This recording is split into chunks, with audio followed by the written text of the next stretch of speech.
Continuamos entonces ahora con los párpados y el aparato lagrimal. Estos, con las lágrimas segregadas por la glándula lagrimal, protegen la córnea y los bulbos oculares frente a los traumatismos y a la irritación. Los párpados son repliegues móviles que mantienen la córnea húmeda y están cubiertos por una piel delgada que ustedes pueden pellizcarse y van a comprobar que realmente es una piel delgada. Internamente por una mucosa transparente denominada conjuntiva palpebral. Conjuntiva palpebral. La conjuntiva se refleja sobre el bulbo ocular y ahí se denomina conjuntiva vulvar. Y entonces nos están informando aquí que la conjuntiva, que es la mucosa transparente que protege al globo ocular, va a tener una porción que es palpebral y una porción que es vulvar. Y esa sería su conformación. Es laxa y arrugada sobre la esclerótica. Esos pliegues o arrugas que tienen permiten que el globo ocular se mueva en cualquier dirección y no se rasgue la conjuntiva. Se adhiere periféricamente sobre la córnea. No la cubre totalmente, sino que solo en la periferia. La línea de reflexión de la conjuntiva palpebral, la línea de reflexión tanto superior como inferiormente, sobre el bulbo ocular, forman unos profundos fondos de saco. El fornix y el fornix, este superior y este inferior. El saco conjuntival es el espacio limitado por las conjuntivas. Este espacio que no existe realmente, aquí en el esquema lo pone para poderlo describir. El saco conjuntival. El fornix es la línea de reflexión entre la conjuntiva palpebral y la conjuntiva vulvar, ¿verdad? Entonces el saco conjuntival es un espacio cerrado. Si se cierran los párpados es un espacio cerrado, naturalmente. La hendidura palpebral es el espacio entre los bordes libres de los párpados cuando están separados, en el ojo abierto. Regresando otra vez a la conjuntiva vulvar se une y desaparece en la periferia de la córnea. La córnea es esta estructura que está acá, brillante, y entonces no está cubierta completamente por la conjuntiva, sino solo en la periferia. El saco conjuntival es una especie de bolsa mucosa especializada que permite la movilidad de los párpados sobre el bulbo ocular. Los párpados están reforzados por unas láminas densas de tejido conectivo que se denominan tarsos. Hay un tarso en el párpado superior y un tarso en el párpado inferior, que forman el esqueleto de los párpados. ¿Cómo se le denomina la estructura que forma el esqueleto de los párpados? Ustedes tienen la respuesta.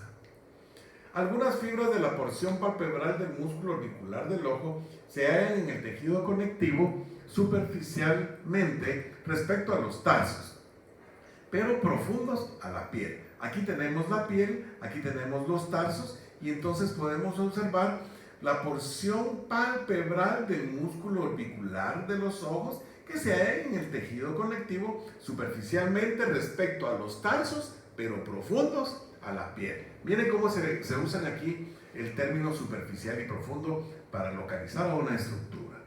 Incluidas en los tarsos se hallan las glándulas tarsales. Las glándulas tarsales van a producir una secreción lipídica que lubrica los bordes de los párpados. Estas glándulas tarsales antes se les denominaba de meibomio, ya no se usan epónimos en anatomía, pero ahí los ponemos para que ustedes lo vayan conociendo, porque puede ser que cuando lleguen al hospital todavía usen como las glándulas de meibomio. Entonces esto se puede obstruir y producir una infección de una o varias glándulas tarsales. A esto se le conoce como escupelo corrientemente en nuestro país. Su nombre es orzuelo. Las pestañas están en los bordes de los párpados. Aquí cuando él menciona bordes nos da la configuración del párpado. Tiene un borde que es libre donde vamos a ubicar a las pestañas. Va a tener una cara anterior o externa y una cara posterior o interna que se va a relacionar con el bulbo del ojo. Las glándulas sebáceas asociadas a las pestañas se denominan glándulas ciliares. Aquí tenemos las glándulas ciliares. Cuando hablamos entonces de la configuración del párpado, aquí podemos observar el borde superior, el borde inferior, ambos son libres, una cara anterior, una cara posterior, un extremo medial y un extremo lateral. La porción cutánea donde se unen los párpados superiores e inferiores se les denomina comisuras. La comisura palpebral medial y la comisura palpebral lateral.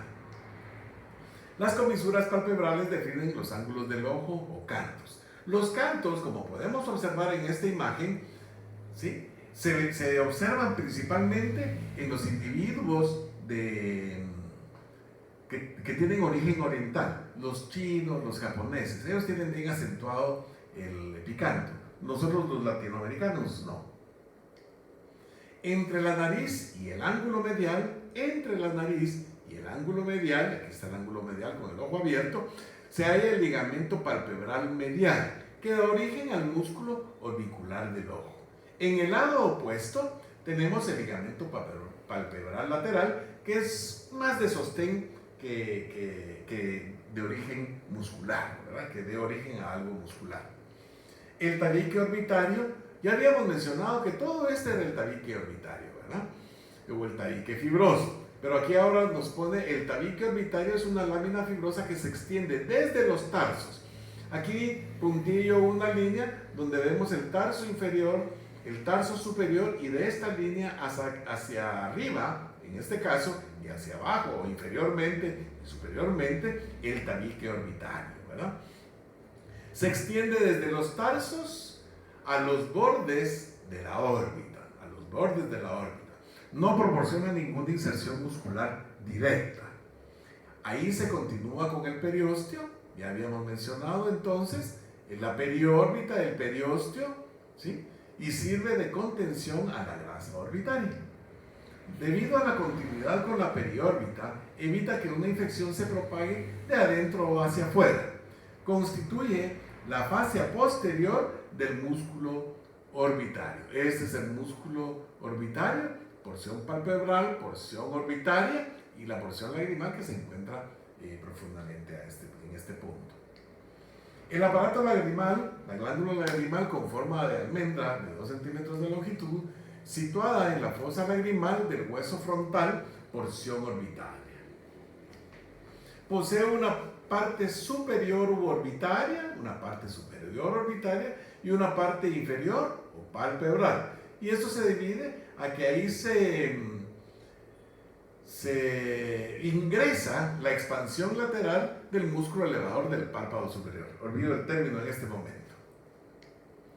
También existen glándulas lagrimales accesorias, glándula lagrimal principal, glándulas lagrimales accesorias en la parte media del párpado superior, a lo largo del fornix superior, ¿verdad?, principalmente. Pero a veces se pueden ver también en el fornix inferior algunas glándulas accesorias. La producción de líquido lagrimal se estimula por la porción parasimpática del facial, y el facial es el que lleva esta porción parasimpática. De 8 a 12 conductos excretores en la porción lateral del fornix superior, y es empujada al ángulo medial. Se segregan aquí de 8 a 12 conductos y es empujada al ángulo medial. Aquí tenemos el ángulo medial y se acumula en el saco lagrimal.